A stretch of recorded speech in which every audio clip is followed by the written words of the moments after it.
प्यारा पाकिस्तान के प्यारे दोस्तों, अस्सलाम वालेकुम। दोस्तों, आज की इस वीडियो में हम हुर सिलसिले के रूहानी पेशवा, बुजुर्ग सियासतदान और मुस्लिम लीग फंक्शन के सरबराह पीर साहब ऑफ पगारा की सियासी जिंदगी और मुसल्लह जदोजहद पर बात करेंगे। मगर उससे पहले आप सबसे गुजारिश है हमारे चैनल को सब्सक्राइब करके वीडियो को एंड तक जरूर देखिएगा। दोस्तों, इससे पहले हम एक और वीडियो पीर पगारा के मुरीद खास सिविलियन सुप्रीमेसी की हकीकी अलमबरदार वज़ीर-ए-आज़म मोहम्मद खान जुनेजो की जिंदगी और दबंग सियासी फैसलों पर भी बना चुके हैं। अगर आप वो वीडियो देखना चाहते हैं तो सामने नजर आने वाले आई बटन पर क्लिक करें। पीर साहब ने पाकिस्तान की सियासत में कई दिहाइयों तक सरगर्म किरदार अदा किया और उनके एक मुरीद मोहम्मद खान जुनेजो पाकिस्तान के वज़ीर-ए-आज़म भी रहे। पीर साहब के 3 बेटे भी मुख्तलिफ हुकूमतों में वफाकी व सूबाई वजीर रह चुके हैं। पीर साहब ऑफ पगारा सन 2012 में बरतानिया के दारुल हुकूमत लंदन में 83 बरस की उम्र में इंतकाल कर चुके थे। पीर साहब पगारा के वालिद पीर सैयद सुबगतुल्लाह शाह पगारो को उस वक्त की नौ आबादियती अंग्रेज हुकूमत ने 20 मार्च सन 1943 को बगावत के इल्जाम में फांसी दे दी थी। पीर साहब का असल नाम शाह मर्दान था। वो 22 नवंबर 1928 में पैदा हुए। ये वो दिन थे जब पीर पगारा के वालिद पीर सुबगतुल्लाह शाह राजदी अल मारूफ सूरिया बादशाह ने अंग्रेजों की हुकूमत के खिलाफ बगावत का अलम बुलंद कर रखा था। पीर साहब सन 2012 में बरतानिया के दारुल हुकूमत लंदन में इंतकाल कर गए थे। बरतानवी राज में 1942 में हुर एक्ट नाफिज करके हुरों को दहशतगर्द करार दिया था। बाद में पीर सुबगतुल्लाह शाह को बगावत की पादाश में गिरफ्तार करके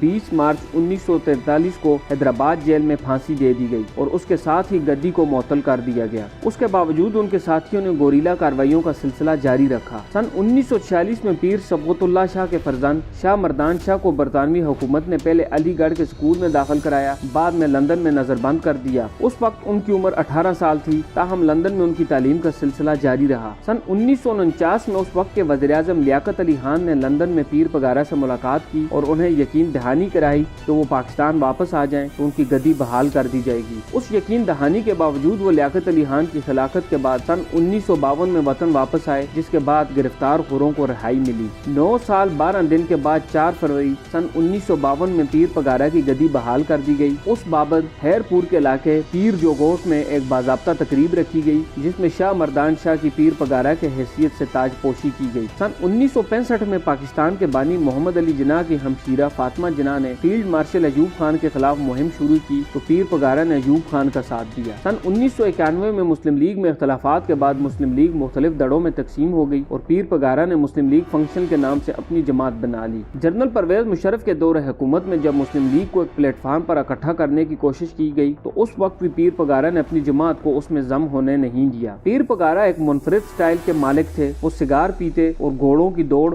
और शिकार का शौक रखते थे। उसके अलावा उन्हें इल्म फल्कियात से भी रुग़बत थी। जिंदगी के आखिरी अयाम में उन्होंने मेकाओ तोता भी पाल रखा था, जिससे वो एक नजूमी का रूप लगते थे। वो लिबरल ख्यालात रखते थे। रूहानी पेशवा होने के बावजूद वो मजहबी तबलीग नहीं करते थे और साल में 1-2 बार पीर जोखोट में अपनी हवेली के मेहराब से अपने मुरीदों को दीदार कराया करते थे। पीर पगारा पाकिस्तानी फौज के करीब तस्वर किए जाते, जिसका वो बरमला इजहार भी करते और अक्सर उनसे ये सुना गया कि मैं GHQ का आदमी हूँ। उनकी हुर जमात पाकिस्तानी फौज के साथ सन 1965 और 71 की जंगों में शरीक थी। हुर जमात आज भी एक रिजर्व फोर्स तस्वर की जाती है जो बाकायदा तरबियत याफ्ता है। पीर पगारा अक्सर जुबानी बात किया करते। हुकूमत के मुस्तकबिल के बारे में जब भी उनसे सवाल किया जाता तो उनसे हमेशा ये जवाब सुनने को मिलता था कि मार्च में डबल मार्च होगा या सितम्बर साबित होगा। पीर पगारा और जुल्फ़िकार अली भुट्टो के दरमियान इब्तिदा में दोस्ती रही, मगर बाद में दोनों की राहें जुदा हो गयी। जनरल ज़िया उल हक की हलाकत के बाद जब 1988 में इंतखाबात हुए तो पीर पगारा को पीपल पार्टी के उम्मीदवार सैयद परवेज अली शाह ने शिकस्त दी, जिसके बाद वो कभी बतौर उम्मीदवार सामने नहीं आए। पाकिस्तान पीपल पार्टी की क़यादत को वो ये कहकर छेड़ते थे कि बिलावल भुट्टो की जमात में शामिल होंगे और ये वो उस वक्त से कह रहे थे जब बिलावल की पैदाइश हुई थी। पीर पगारा ने 2 शादियाँ की और उनके 4 बेटे हैं, जिनमें पीर सुबगतुल्लाह शाह राजदी, अली गौहर शाह और सदरुद्दीन शाह सगे भाई हैं। पीर पगारा की पहली बीवी वज़ीर-ए-आज़म यूसुफ रजा गिलानी की सगी फूफी थी, जिन्हें उन्होंने तलाक देकर बाद में दूसरी शादी कर ली। पीर शाह मर्दान शाह के इंतकाल के बाद जमात के 16 खुलफा ने वसीयत और तवील मुशावरत के बाद उनके बड़े फर्जंद पीर सुबगतुल्लाह शाह राजदी और राजा साईं को नया पीर पगारा मुंतखब किया। वो खुद जमात के 8वें रूहानी पेशवा हैं। खुलफा की रात भर जारी रहने वाले इजलास में पीर सुबगतुल्लाह शाह राजदी के इंतखाब किया गया था। हुर जमात वो वाहिद रूहानी जमात है जिसमें पीर मुंतखब करने का हक मुरीदों को दिया गया है। हतमी फैसले के बाद सुबह सिंध के जिला हैरपुर में वाक़ पीर पगारा के आबाई गाँव पीर जोखोट में रोजी दनी दरगाह में पीर सुबगतुल्लाह शाह की